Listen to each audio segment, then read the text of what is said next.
Salut à tous, c'est Philo. Alors aujourd'hui, je reviens avec une nouvelle vidéo.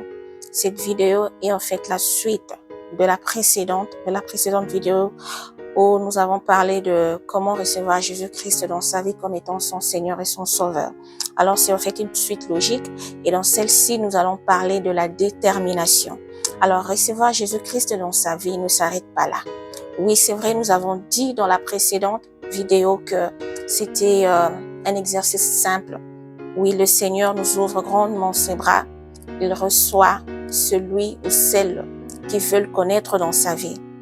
Pas, sans aucune condition, pas d'exigence. Il suffit de croire et d'ouvrir son cœur. Croire dans son cœur que Dieu l'a ressuscité de mort et tu es sauvé. Alors, nous comprenons que Dieu n'est pas exigeant. Il est là pour toute personne, pour toutes sortes de personnes, pour toute catégorie de personnes. Il n'y a pas d'exigence, pas d'injustice. Dieu est là pour tout le monde. Alors, le fait de l'avoir reçu dans sa vie ne suffit pas. Pourquoi je dis cela? Oui, vous êtes sauvés parce que vous l'avez accepté. Vous êtes sauvés parce que vous l'avez accepté. Alors, croyez déjà que vous êtes sauvés. Parce que Jésus-Christ a vu cette volonté en vous. Il a vu cet engagement, cet envie, ce souci, ce désir ardent de le connaître. Alors, vous êtes sauvés, soyez-en sûrs. Mais je ne dis pas que ça ne suffit. Ça suffit par là que c'était tout. Non, il y a encore un processus. Il y a un long processus. Il y a un travail à faire. En fait, ici, il s'agit de la détermination. Être déterminé à poursuivre son salut. Avoir cette détermination de continuer à travailler sur sa personne, à travailler sur son être. Et ce travail ne sera pas fait par vous-même. Ne sera pas fait par vous-même. Soyez-en sûrs parce que le Saint-Esprit sera là durant votre parcours. Il vous accompagnera et il vous aidera à travailler sur beaucoup de choses. Alors, c'est en fait l'étape qui suit après avoir accepté Jésus dans sa vie et d'avoir accepté de le suivre. Alors, il s'agit ici d'un travail, d'un processus qui doit être achevé. Et c'est en fait le fait de l'avoir accepté et d'accepter de poursuivre cette marche. On n'accepte pas Jésus-Christ et rester bras croisés. Non. C'est un travail, en fait, qui doit être achevé. C'est un travail qui doit être achevé. Ce travail n'est pas, ne sera pas aussi longtemps que vous resterez dans sa présence, aussi longtemps que vous continuerez à accepter que le Saint-Esprit vous guide. Vous verrez que tout ira bien. Vous verrez que tout ira dans la simplicité. Donc, voilà ce que je peux dire. Alors, c'est ce qui doit suivre et que vous devez naître de nouveau. Alors, naître de nouveau en Christ, nous allons démontrer cela dans la parole de Dieu. Nous lisons dans le livre de Colossiens, chapitre 3, à partir du 1er au 4e verset. La Bible dit ceci. « Si donc vous êtes ressuscités avec Christ, cherchez les choses d'en haut, où Christ est assis à la droite de Dieu.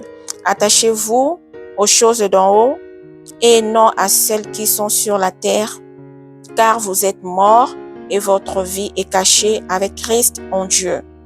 Quand Christ, votre vie en Dieu, alors vous paraîtrez,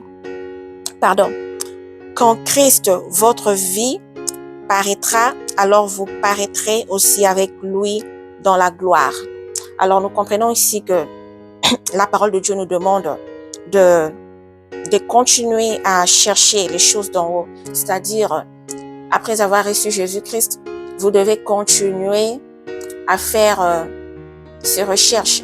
Ces recherches ne vont pas se faire n'importe où, non. C'est juste le fait que vous consacrez un temps pour Dieu et vous vous donnez à fond. Dans la vie de prière, en étant enseigné, à faire des méditations bibliques. Alors tout cela est fait à ce que vous puissiez le connaître plus, que vous ayez une connexion permanente avec le Saint-Esprit et c'est le Saint-Esprit qui marchera avec vous dans ces chemins, dans ces parcours, dans cette mission. Donc c'est lui qui sera là pour vous aider. Donc voilà ce que je peux dire. Donc nous l'avons dit ici, comme le verset le verset du deuxième verset au quatrième verset du même chapitre qui dit « Attachez-vous aux choses d'en haut et non à celles qui sont sur la terre, car vous êtes morts et votre vie est cachée avec Christ en Dieu. » Donc, le fait de l'avoir accepté dans votre vie, cela veut dire que votre ancienne vie est morte. Donc, vous devez renaître, vous devez naître de nouveau. Alors, le fait d'être né de nouveau, c'est le fait d'avoir abandonné l'ancienne vie et accepter la nouvelle vie avec Jésus-Christ. Alors, nous pouvons aussi le lire dans le livre de 2 Corinthiens, chapitre 7 au 14e verset. 2 Corinthiens, chapitre 7 au 14e verset. La Bible dit ceci: « Si mon peuple sur qui est invoqué mon nom s'humilie, prie et cherche ma face, et s'il se détourne de ses mauvaises voies, je l'exaucerai des cieux, je lui pardonnerai son péché et je guérirai son pays. » Alors là, nous avons lu et nous avons compris que Dieu est prêt à exaucer quiconque il invoque. Alors la seule condition est que lorsque vous prenez cette décision, cette détermination de le chercher, lorsque vous l'invoquez, vous le faites avec humilité, avec tout votre cœur, toute votre âme, votre esprit, vous vous abandonnez totalement à Dieu. Alors vous vous humiliez en priant, en étant dans une vie de prière, en ayant une vie de prière, avoir un temps pour Dieu, ok, et de chercher sa face. Chercher la face de Dieu, c'est tout simplement lui accorder son temps. Avoir un temps de prière, un temps de méditation, donc tout cela va avec. Alors lorsque vous lui consacrez ces temps, alors il le dit bien dans sa parole qu'il vous exaucerait de cieux et qu'il pardonnerait votre péché et guérirait votre pays. Alors c'est la seule condition que Dieu nous donne. Et cette condition, ce n'est pas une condition pour en faire comme une punition. Non, ce n'est pas une punition, mais c'est en fait, je dirais pas une condition quelconque, mais c'est en fait une voie. C'est la voie que Dieu vous donne afin de le connaître mieux. C'est une voie qu'il vous donne, cette voie qui n'est rien d'autre que votre attitude devant ces dieux. Alors, naître de nouveau, c'est l'abandon, le rejet de cette personne ancienne. C'est le renoncement à toutes les mauvaises choses du passé. Le renoncement à toutes les mauvaises choses du passé. Je vais retourner au livre de Colossiens. Si je lis à partir du 5e verset, à partir du 5e verset, toujours dans le chapitre 3, à partir du 5e verset, la Bible dit que faites donc mourir ce qui, dans vos membres, est terrestre. La débauche, l'impureté, les passions, les mauvais désirs et la cupidité qui est une idolâtrie. C'est à cause de ces choses que la colère de Dieu vient sur le fils de la rébellion. C'est ainsi que vous marchiez autrement lorsque vous viviez dans ces péchés.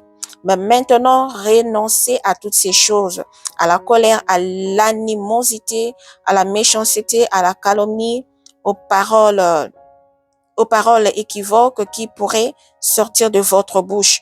Ne mentez pas les uns aux autres, vous étant dépouillés du vieil homme et de ses œuvres et ayant revêtu l'homme nouveau qui se renouvelle dans la connaissance selon l'image de celui qui l'a créé. Il n'y a ici ni grec, ni juif, ni circoncis, ni incirconcis, ni barbare, ni scythe, ni esclave, ni libre, mais Christ est tout en tous. Donc là, nous avons lu les petits détails que nous venons de lire. Donc c'est cette personne ancienne qui doit mourir. Toutes ces mauvaises habitudes, tous ces mauvais caractères, comportements, tout ce que nous avions auparavant, tout ce qui nous conduisait dans le mal, dans le péché. Alors nous devons tous les abandonner pour le Christ parce que nous avons accepté le Christ, nous avons accepté Jésus-Christ comme étant notre Seigneur et Sauveur. Alors cet exercice, je vous assure que vous ne le ferez pas seul. Dans ces parcours, vous ne serez pas seul. Le Saint-Esprit sera avec vous pour vous guider. Dieu sait votre état d'âme, votre état d'esprit. Il sait que vous n'êtes pas parfait. Il vous accepte tel que vous êtes. Alors, vous ouvrez juste votre cœur, faites-les avec un vrai engagement, une vraie détermination, ces grands désirs en vous pour enfin atteindre ces niveaux, ces niveaux auxquels Dieu veut que vous atteigniez. Donc, c'est vraiment une détermination qui est mise en place et c'est alors que vient maintenant un grand travail qui va commencer avec le Saint-Esprit. Une fois que vous avez pris cette détermination, le Saint-Esprit vous guide, il marche avec vous et au fur et à mesure que vous marchez ensemble, il y aura un changement. Vous allez constater un changement de votre vie. Il y aura un shift, c'est-à-dire un changement qui va se faire et même votre vie spirituelle, votre état spirituel, votre éveil spirituel commencera à se mettre en place. Donc, le Saint-Esprit travaillera en vous. Il y aura vos dons que Dieu a déversés en vous qui seront en action. Il y aura des dons spirituels, il y aura plein de choses qui vont se faire en vous. Alors, tout cela n'est pas un souci, tout cela est entre les mains de Dieu. Dieu sait ce qu'il a mis en vous comme don. C'est juste que obéir, accepter d'être guidé par le Saint-Esprit et avoir cette détermination, cet engagement qui doit être permanent en vous et c'est là que vous verrez la gloire de Dieu éclater dans votre vie. Alors voilà ce que je peux dire pour ce petit passage que j'avais pour nous aujourd'hui. Alors j'espère qu'une personne a été bénie avec cette parole. Alors je vous encourage de vous accrocher à Jésus-Christ. C'est en tout cas le seul chemin, la seule vérité, la seule vie. Et je peux vous le dire que nous sommes dans les moments où nous devons éviter toute distraction, nous devons nous accrocher au Seigneur, nous devons être, en tout cas, avoir vraiment dans votre budget, ami, dans votre plan, dans votre calendrier, avoir un temps pour le Seigneur. Faites-les avec votre famille, faites-les avec vos enfants, avec votre époux, avec votre épouse. Alors, accrochez-vous à Dieu, peu importe ce qui peut se passer dans le monde. Ne craignez rien aussi longtemps que vous serez accroché au Seigneur Jésus-Christ, aussi longtemps que vous croyez en lui. Peu importe ce qui peut vous bousculer, peu importe ce que vous pouvez voir dans votre vie, ne craignez pas, tenez la tête haute, gardez la tête haute. Dites-vous que ces vents ne me secouent pas, car Jésus-Christ est avec moi. Tout ce que je vois passera, tout ce que je vois n'atteindra pas ma vie ni ma famille, car j'ai Jésus-Christ dans ma vie. Alors gardez cette foi en vous, croyez en lui, gardez cette paix en vous et vous verrez que tout ira bien. Alors merci, que le Seigneur vous bénisse et à la prochaine.